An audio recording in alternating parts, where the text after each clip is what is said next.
আমরা একটা জিনিস খেয়াল করছি, সেটা হচ্ছে যে আরব দেশে যে আমেরিকার যে ঘাঁটিগুলো ছিল, এগুলা কিন্তু লক্ষ্য করি কিন্তু ইরান তাদের মিসাইলগুলো ছুটছে।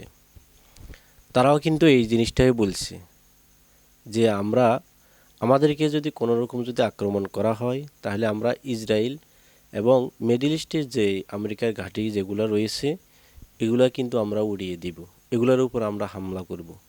এটাই কিন্তু বারে বারে ইরান বলছিল।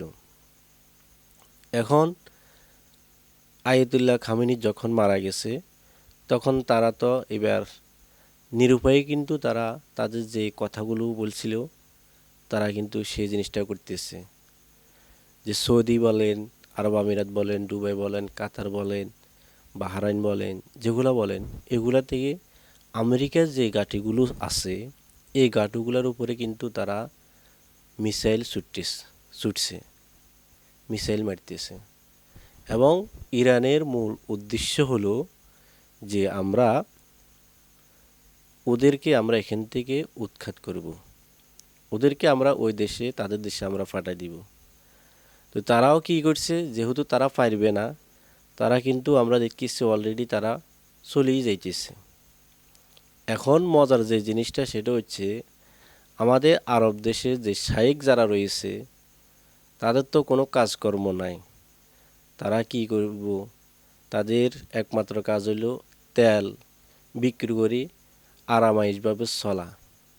এবং তারা কিন্তু ভয়ে এখন তারা চলে যাইতেছে, অর্থাৎ তাদের নিজের জন্মস্থান থেকে তারা অন্য জায়গায় চলে যাইতেছে যুদ্ধ এড়াইতে। এই জন্য যেখানে ভাড়া 1 লক্ষ টাকা, তারা 2 লক্ষ টাকা ভাড়া দিয়ে তারা অন্য দেশে চলে যাইতেছে।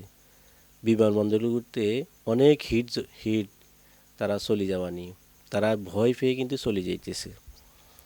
এবং দেখেন, আজ পর্যন্ত কোনো একটা দেশ, আরব কান্ট্রির মধ্যে কোনো একটা দেশ ইরানের পক্ষে একবারও একটু কথাও কিন্তু বলে নাই। তারা কখনো বলবে না, তারা বলবে না। কারণ তারা যদি কিছু বলে, তাহলে তো পশ্চিমা যারা রয়েছে তাদের মাথা গরম হয়ে যাবে এবং তাদের রাজত্ব চলে যাবে। এই কারণে তারা কিন্তু কিছু বলে নাই, বুঝছেন? তারা কিন্তু চলে যেতেছে জীবন বাঁচানোর জন্য, তারা চলে যেতেছে।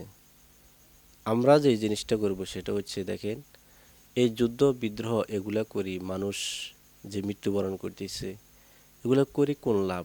আমি তো কোনো লাভ দেখি না। এই জন্য আমরা সকলে আল্লাহর কাছে দোয়া করব যেন অতি তাড়াতাড়ি এগুলা শেষ হয়ে যায়, যুদ্ধ শেষ হয়ে যায়। মানুষের জীবন মরণ নিয়ে এখন খেলা চলতেছে।